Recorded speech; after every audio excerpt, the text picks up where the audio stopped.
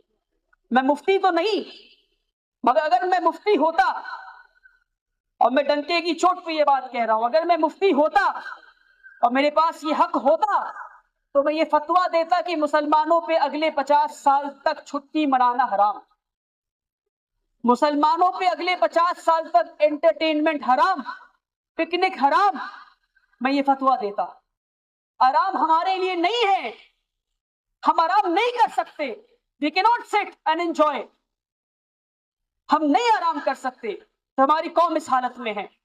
We cannot afford to look for entertainments, go to malls, be a spendthrift. ہم نہیں کر سکتے. یہ ہمارے لیے نہیں ہے. شاید 50 سال کی بات کر سکتے ہیں جب ہمارے حالات بدل جائیں گے انشاءاللہ, مگر آج ہم یہ نہیں کر سکتے. ہم یہ نہیں کر سکتے میرے بھائی. آج اگر ہمیں اپنے مستقبل کو بدلنا ہے تو جو ہو گیا وہ ہو گیا. اب ہم کیا کر سکتے ہیں, ہمیں اس پہ فوکس کرنا ہے. ہم کیا کر سکتے ہیں؟ ہم اپنے بچوں پہ محنت کر سکتے ہیں انشاءاللہ. ہم اپنے بچوں پہ محنت کر سکتے ہیں. پرنس یہ ایک بہت ہی فیمس موٹیویشنل اسپیکر ہے. وہ کہتے ہیں do not look at youth as 20% of the population, rather look at them as 100% of the future. تو یہ جو نوجوان ہیں اور ہمارے بچے ہیں یہ ہماری مستقبل ہیں. ہم کس طرح ان کے حالات کو بدلیں.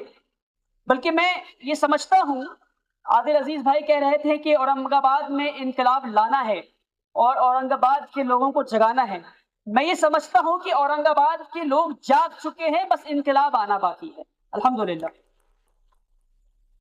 اور میں بس یہ ہوا بازی والی بات نہیں ہے کہ اورنگ آباد آیا ہوں تو کچھ خوش کر کے جانا ہے. میں ایسٹ انڈیا سے آتا ہوں, بنگال, بہار, اڑیسہ, جھارکھنڈ اور کمپلیٹ نارتھ ایسٹ. وہاں کے حالات بہت خراب ہیں, بہت خراب ہیں. آپ کے یہاں کم سے کم سکولز کھل رہے ہیں, لوگ فکر مند ہیں, لوگ چیزوں کو بدلنا چاہتے ہیں. ہمارے یہاں ایسا بالکل کچھ بھی نہیں ہے. اور میں یہ اورنگ آباد کے اسٹیج کو, پلیٹ فارم کو استعمال کرنا چاہتا ہوں پورے ملک بھر میں یہ آواز پہنچانے کے لیے کہ اگر ہمیں اپنے مستقبل کو بدلنا ہے تو اپنے بچوں پہ محنت کرنا شروع کرنا ہے انشاءاللہ. ہمیں سکولز کھولنے ہیں, ہمیں کالجز کھولنے ہیں انشاءاللہ. اور بچوں پہ محنت کیسی؟ بچوں پہ محنت ایسی کہ بچوں کو سب سے پہلے کچھ دینا ہے تو وہ ہے تربیت, وہ ہے تربیت. اور میں اکثر کہتا ہوں اپنے اسپیچز میں یہ کہ that in the ocean of education academics is just a drop, the rest is تربیت. کہ تعلیم کے سمندر میں پڑھائی لکھائی اور کاپی قلم اور کاغذ صرف ایک بوند ہے, بچا ہوا جو پانی ہے وہ تربیت ہے. تو ہمیں اپنے بچوں کی تربیت کرنی ہے. تربیت کیا ہوتا ہے؟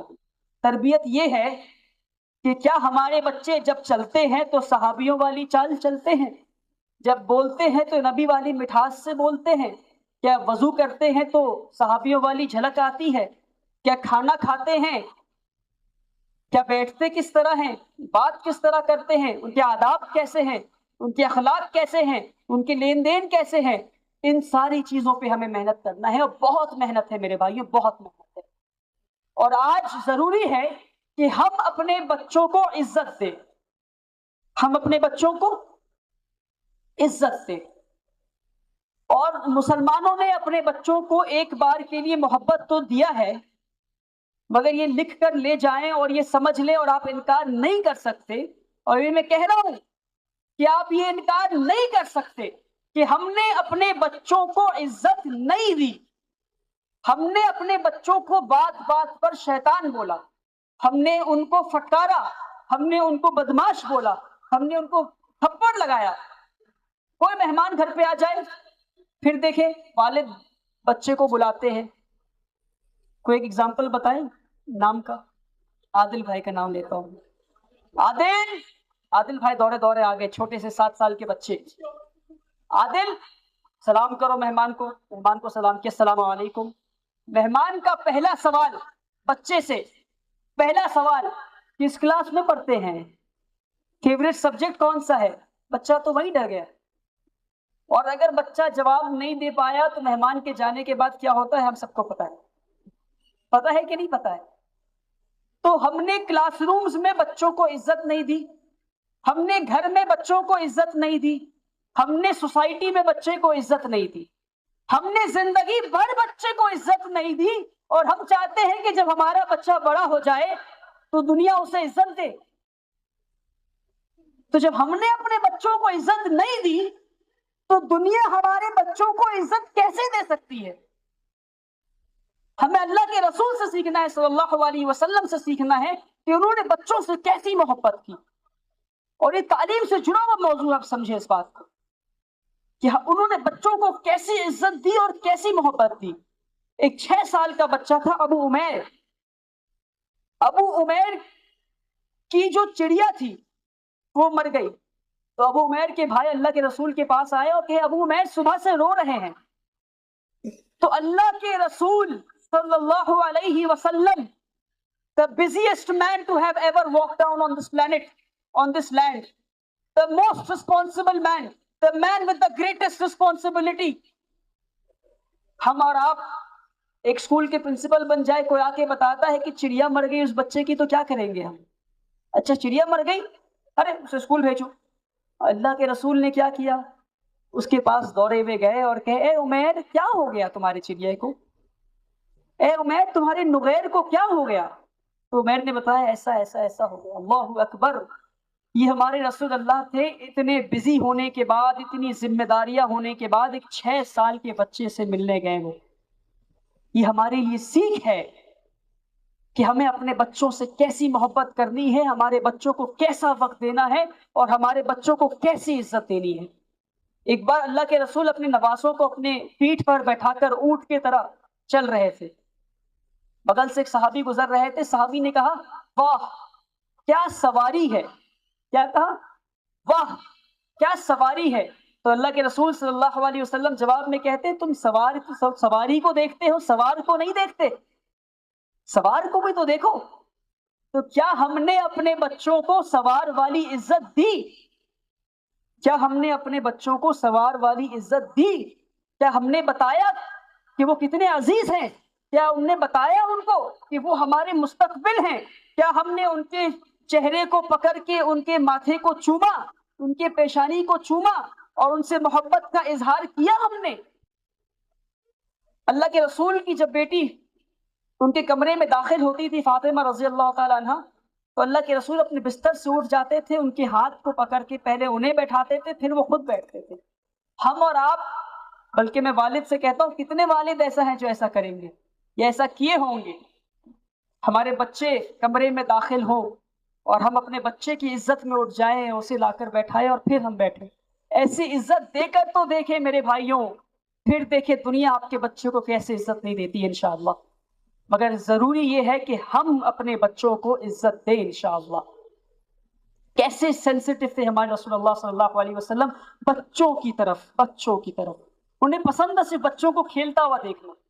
اتنے بزی اسکیڈیول کے باوجود وہ وقت نکال کر بچوں کو کھیلتا ہوا دیکھتے تھے وہ۔ تو ایک صحابی اپنے بچے کو ڈھونڈتے ڈھونڈتے پہنچ گئے اللہ کے رسول کے پاس، اور دیکھا کہ اللہ کے رسول بچوں کو کھیلتے ہوئے دیکھ رہے ہیں، اور ان کا بھی بیٹا سارے بچوں کے بیچ میں کھیل رہا ہے۔ تو انہوں نے کہا اللہ کے رسول آپ کی اجازت ہو تو اپنے بچے کو لے جاؤں میں؟ تو اللہ کے رسول نے کہا نہیں، تھوڑی دیر اور کھیلنے دو۔ صحابی پھر لوٹ گئے، پھر تھوڑی دیر کے بعد آئے اور کہے اللہ کے رسول آپ کی اجازت ہو تو میں کیا اپنے بیٹے کو لے جاؤں؟ اللہ رسول نے کہا تھوڑی دیر اور کھیلنے دو۔ پھر تیسری بار جب وہ لوٹے اللہ کے رسول نے کہا ہاں ٹھیک ہے لے جاؤ۔ جیسے وہ قدم آگے بڑھاتے اللہ کے رسول کہتے ہیں کہ ہاں لے تو جاؤ، مگر جب اسے تم آواز لگاؤ دور سے تو اے میرے بیٹے کہہ کے آواز نہ لگاؤ۔ تو صحابی حیران کہ میں اپنے بچے کو بیٹے کہہ کے نہ پکاروں تو کیا پکاروں گا، یہ تو میرا بیٹا ہے۔ کہ اللہ کے رسول یہ کیا کہہ رہے ہیں آپ؟ اللہ کے رسول نے کہا کہ ان بچوں میں کچھ یتیم بچے بھی ہیں، کہیں باپ کی آواز سن کر ان کا دل ٹوٹ نہ جائے، ان کی آنکھوں سے آنسو نہ آ جائے، ان کا دل پھٹ نہ جائے، تو تم خاموشی سے اپنے بچے کو اٹھا کر لے جاؤ۔ ہم اور آپ کتنے یتیم بچوں کو اپنے علاقے میں ڈھونڈتے ہیں، انہیں تعلیم دینے کی کوشش کرتے ہیں۔ یتیم اور مسکین کے حقوق کو ہم نے بھلا دیا تو اللہ نے ہم سے ہمارے حقوق کو چھین لیا۔ ہم نے ودواؤں کے حقوق کو بھلا دیا تو اللہ نے ہمارے حقوق کو چھین لیا۔ ہمیں سمجھنا ہے ان کے حقوق کو، اور انشاءاللہ ہمیں ان چیزوں پہ عمل کرنا ہے۔ انشاءاللہ ہم اپنے بچوں کو عزت دیں گے، اپنے بچوں کو محبت دیں گے تو انشاءاللہ ان کی مستقبل بدلے گی اور دنیا ان کو عزت دے گی انشاءاللہ۔ جس بچے کو زندگی بھر صرف اور صرف عزت ملی ہے، صرف اور صرف عزت ملی ہے، وہ بچہ جب دنیا کی دہلیز پہ قدم رکھتا ہے تھوڑی سی بھی بے عزتی وہ برداشت نہیں کر سکتا۔ جب تھوڑی سی بھی بے عزتی اس کی ہوتی ہے نا تو خود سے پوچھتا ہے کہ اللہ میں نے ایسا کیا کر دیا؟ میرے والد نے تو مجھے عزت دیا، میرے ٹیچرز نے مجھے عزت دیا، میرے بڑوں نے مجھے عزت دیا، اور جس بچے کو کبھی عزت ہی نہیں ملی اور اس سے ہم امید رکھتے ہیں کہ وہ عزت پانے والے کام کرے گا، نہیں کر سکتا وہ، کیونکہ ہم نے عزت دیا ہی نہیں۔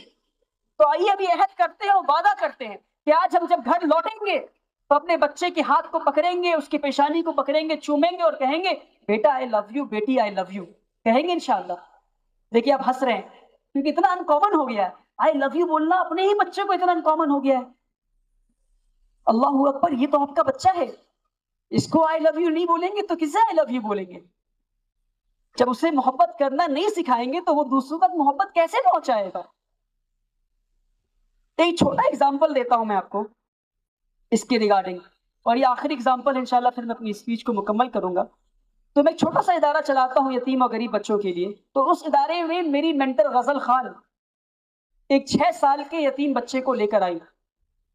اس یتیم بچے کا کوئی نام بھی نہیں تھا، لوگوں نے اس کو سنی کہہ دیا تو اپنے آپ کو سنی کہنے لگا۔ وہ یتیم بچہ اتنا شریر، ہر جگہ کود رہا تھا، ہر جگہ اسکول میں کاغذ کو پھاڑ رہا تھا، چارٹ پیپرز کو پھاڑ رہا تھا، اور وہ گالیاں دے رہا تھا، ابھی اس طرح کے الفاظ استعمال کر رہا تھا، کسی کی بات نہیں سن رہا، وہ کسی کی بات نہیں سن رہا، اور یہاں کود رہا وہاں کود رہا، پین قلم سے دیوار پہ لکھ رہا۔ ہم سب حیران کہ اس بچے کو ایڈمیشن کیسے لے آئیں، یہ تو گالیاں دے رہا ہے، 6 سال کا بچہ گالی دے رہا ہے، 6 سال کا بچہ کسی کی بات نہیں سن رہا۔ پھر میں نے اس بچے کو اپنے قریب بلایا، میں نے کہا کیا نام ہے؟ کہا سنی۔ ہم نے کہا اچھا سنی ادھر آؤ۔ تو سنی کا میں نے ہاتھ پکڑا، پھر اس کا میں نے چہرے کو پکڑا اور اس کی پیشانی کو اپنے ہونٹ سے کم 30 سیکنڈ تک لگا کے رکھا میں، 30 سیکنڈ تک لگا کے رکھا میں۔ پھر میں کہا سنی جا کر بیٹھ جاؤ۔ پھر جو وہ سنی جا کر کرسی پہ بیٹھا تو اگلے آدھے گھنٹے تک وہ ہلا نہیں۔ تو جو میری مینٹر تھی جس نے زندگی بھر 18 سال میری مینٹرنگ کی اور میری لائف کوچ اور میری کاؤنسلر رہی، وہ مجھے اس طرح حیرانی سے دیکھ رہی، ولی what just happened؟ میں نے کہا this child has for the first time witnessed and felt the human warmth۔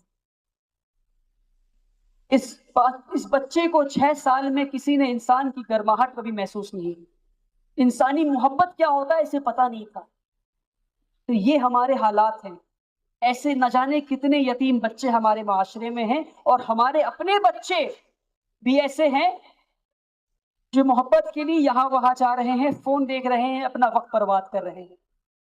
تعلیم کا حصہ ہے تربیت، اور اگر ہم نے بچوں کو محبت دے کر، عزت دے کر تربیت نہیں دی تو ان کے حالات نہیں بدلیں گے میرے بھائیوں۔